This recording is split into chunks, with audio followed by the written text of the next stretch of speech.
আপনি কি জানেন কেন আপনার জীবনে এত অস্থিরতা? কেন এত অশান্তি? কেনই বা এত দুঃখ কষ্ট? হয়তো আপনি এখনো কৃষ্ণকালী মায়ের সম্বন্ধে কিছুই জানেন না। এই ঘোরকলিতে কৃষ্ণকালী মা আগমন হয়েছেন সকল মানুষকে দুঃখের অতল গহ্বর থেকে মুক্তি দিতে। সেই সত্য জানলে আপনার জীবন সম্পূর্ণ বদলে যাবে। আমরা তো মানুষ, আর একমাত্র মনুষ্য জীবনেই আছে বহু যুদ্ধ। আর এই যুদ্ধ হলো আমাদের ভিতরের। জীবনের সবচেয়ে বড় শত্রু হলো আমাদের মন, একটা অস্থির মন। যে ব্যক্তি নিজের মনকে জয় করতে পারে সে সমস্ত জগৎকে জয় করতে পারে।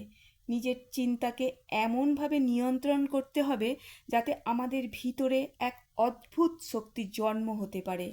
আমরা ভাবি বাইরের পরিস্থিতি আমাদের দুর্বল করে, কিন্তু না, আমাদের অস্থির মনই হলো আমাদের সমস্যার কারণ।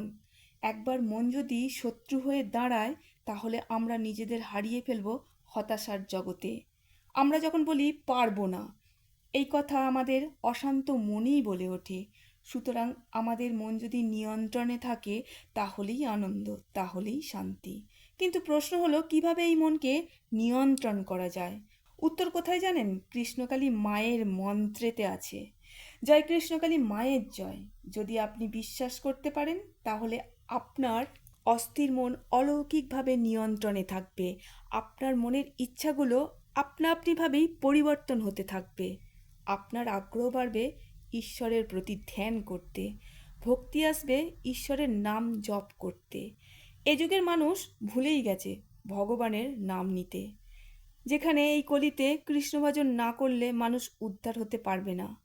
আমাদের ভক্তি আর ভালোবাসা চান কৃষ্ণকালী মা। তাই যদি আপনি আপনার জীবনের সমস্ত অস্থিরতা মায়ের চরণে অর্পণ করেন তাহলে আপনার জীবন পরিচালনা করবেন কৃষ্ণকালী মা নিজেই। তাই আজ থেকেই মায়ের মন্ত্র একটু একটু করে জপ করতে শুরু করুন। তবে নিজের পথ ঠিক রাখতে হবে, নিজের অভ্যাসগুলো পরিবর্তন করতে হবে, নিজের হৃদয়ে জ্ঞানের আলো জ্বালাতে হবে। মনে রাখবেন, জীবনের যে কোনো কঠিন সময়ে কৃষ্ণকালী মা আমাদের পাশে আছেন। জীবনের প্রতিটা মুহূর্তেই আমরা কিছু না কিছু চাই, আর সেগুলো পাওয়ার লালসাতেই আমাদের মনে আসে অস্থিরতা। যত বেশি চেয়েছি তত বেশি আমাদের মন অশান্ত হয়ে উঠেছে।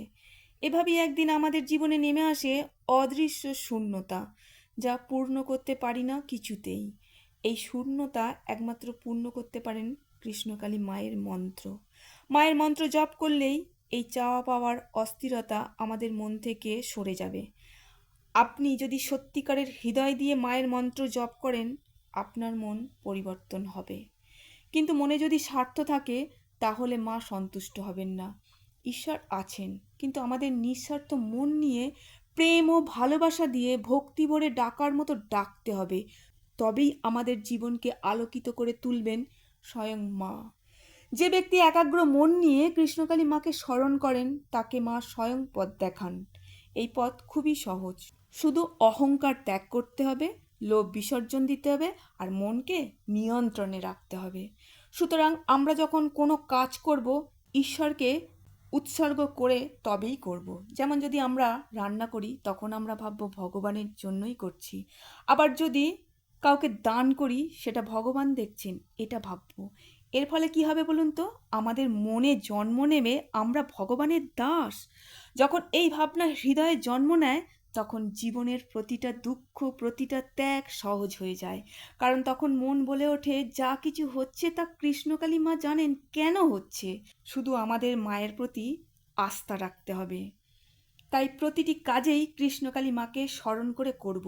কৃষ্ণকালী মা কেবল মূর্তিই নয়, তাকে অনুভব করতে হবে। স্মরণে রাখবেন, ধৈর্যই প্রকৃত পূজা।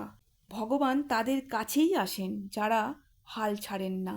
সুতরাং দিন শুরু করুন মায়ের নাম নিয়ে, আর রাতে ঘুমাতে যাবেন মায়ের স্মরণ নিয়ে। জয় কৃষ্ণকালী মায়ের জয়, জয় সোনা মায়ের জয়, জয় মঙ্গলা মায়ের জয়। সবাই ভালো থাকবেন, সুস্থ থাকবেন, আনন্দে থাকবেন। সব সময় চেষ্টা করবেন মায়ের নাম জপ করতে, তাহলে দেখবেন জীবনের অস্থিরতা কেটে গেছে।